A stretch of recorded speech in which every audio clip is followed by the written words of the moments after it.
Historically, the dues collection, and it's never been at 100%, so it seems unreasonable to budget for 100%, so we're going to try to avoid that this next year and work within what we expect to collect.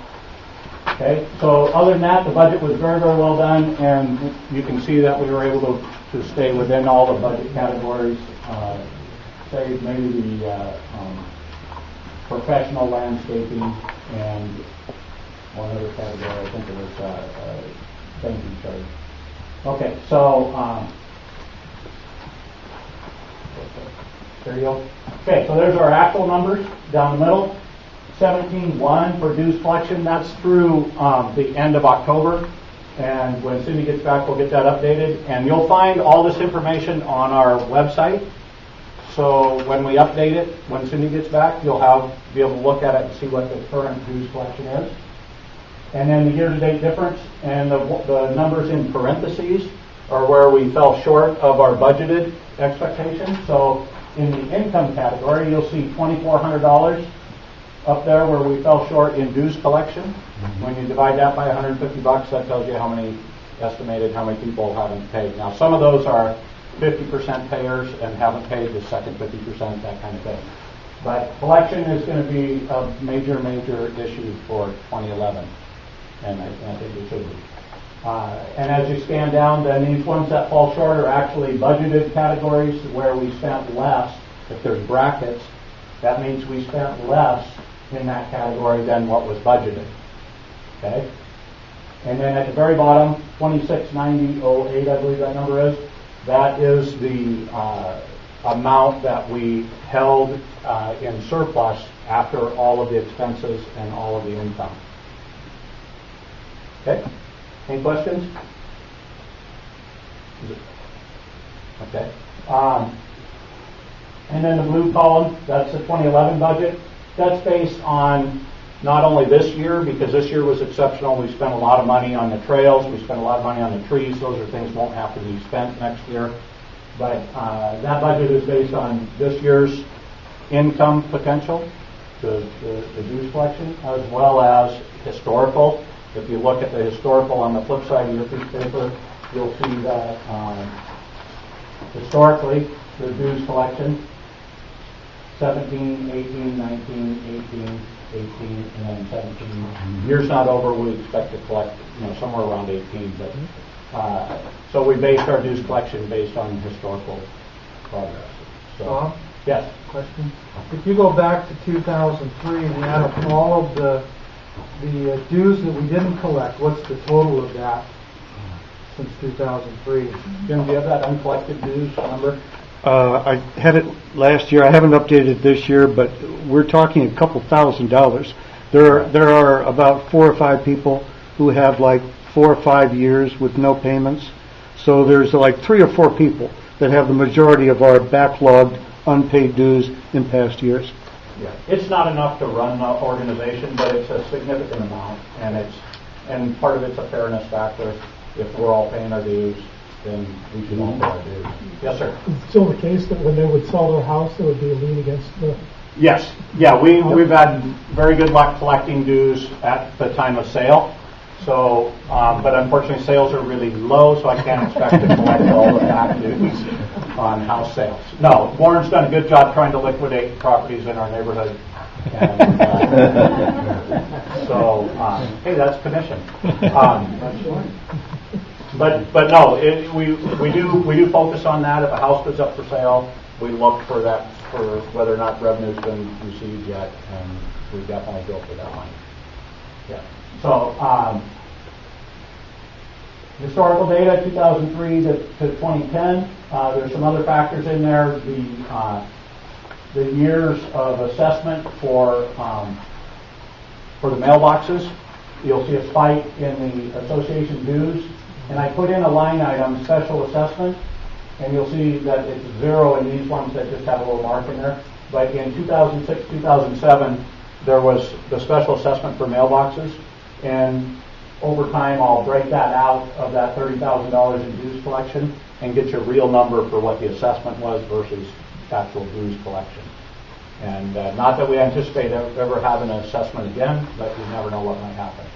So not that it won't happen this year, I guarantee. because it's not in the budget. So, any questions about that? Cool. Okay. So, Common Grounds. Ron is our Common Grounds Director. Good job, Ron. You want to? I'll go through this, and then you can pipe in when I get to some tough stuff that I don't know anything about. So, we prune and shape the trees. Why do we do that?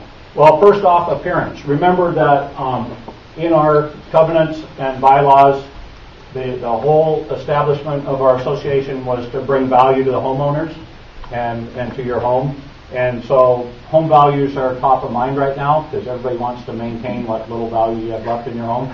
And so keeping our common areas, common trees, grounds, everything in tip-top shape is a real plus. And more, and you know that, you sell homes for a living.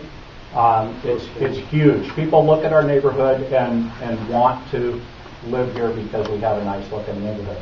So Ron spent a lot of time walking the neighborhood, and you can see how many roads we have in there. Every one of these roads are lined with trees that needed service. Yeah, Warren. Since the neighborhood's a lot older than when we all started, a lot of the tree roots are starting to displace sections of sidewalk. Yes. Is that city responsibility? Yes. And so we're on top of it. But feel free to, because we have a direct line right to the repair folk, the gal that gets it done, and we've managed to do that 2 or 3 times this year. Where if you're out for a walk and you see sidewalk lifting up, Alan, you know that. Yeah. It worked. Yeah, we make a call, Yeah. and they are out there literally the same day. You know, in front of your house. Yep, the sidewalk lifted up. I called them that afternoon. They were doing. It's kind of a funky repair they do. They put asphalt over it, but that doesn't mean we have to live with that long term. It just means that right now they fixed it so that it's not a trip hazard. Hang on just a second. I got one question there. Yeah. Are we allowed to take down our tree? Take out The tree. which tree? The tree that's causing the issue. Oh, is it on your property Personal property. or is it on the community property? On the community property. Yeah. So let me look into where the tree is, because there's certain city requirements, for instance, height restrictions within a certain distance of the sidewalk for trees and shrubbery, that kind of thing. And if we find that there are issues that, aside from it lifting up the sidewalk, we might be able to deal with it that way. And I think I was talking to the guy that's a fire marshal in our neighborhood, and he was telling me that we had to plant so many trees to get even. Right, that's why you can't just take it out. We were required when the development was put in. And I didn't know that, but he They had to plant so many trees within 4 years that would be a certain height to replace all the clearing that they did when they put the development in. So we can't just go randomly removing them, but there might be a trade-off. Yeah, Warren. That's true for all of it. Used to have trees on Woodside, now they don't. But if there's a sidewalk displacement, is it best to call the board or call the city director? Call the city and call a board member, or email. Email works just as fast as calling just about. But call the city first because they are the person to respond. We always follow up with a second call from the board because it seems to expedite it, or it has in the last 2 cases that I'm familiar with when we're talking about sidewalk stuff. So, but always call the city because that's your responsibility. That's their right away. I got one question back here first before you. Yes? No, I was just going to mention, we don't have any trees on our property, but the roots have lifted up in the middle of the lawn and the side by the electrical boxes. This is the community tree that's near the road? Yeah, they're on either side of our property. Okay. Ron, that's something, because I know it's not... If we can have the address, then I'll check into it and we'll get something. Yeah, because it's not unique to your piece of property. I know it's happening, it's happening throughout the city, but what we can do about it, we'll find out.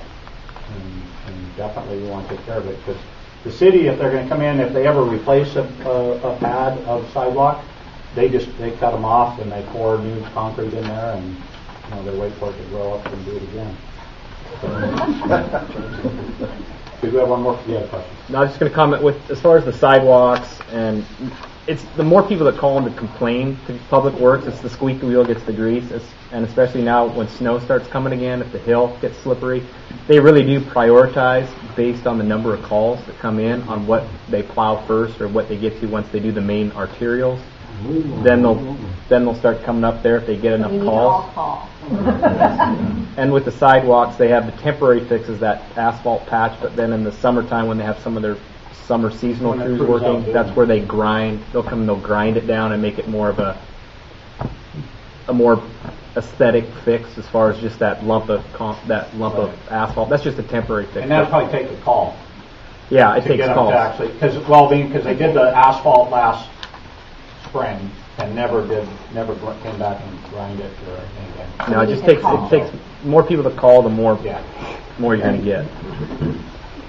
Okay, so that's the deal on trees.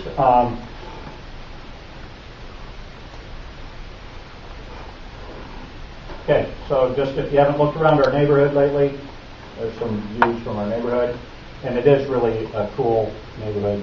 If you've been in other neighborhoods, we're hot. So, okay, then we upgraded the community trails. A number of reasons why, of course, lower maintenance costs. Had we been weeding the trails in the past, it would have been an expensive portion of our maintenance contract. And they look good. And it improved the access to the parks, both Northridge Park, because a number of our trails go into Northridge Park, as well as our own community park. Everybody know we have a community park? Yeah, okay. Yep, and increased safety. If you ever tried to navigate the trail from the front part to the back part before we improved it, we really improved safety on our trails.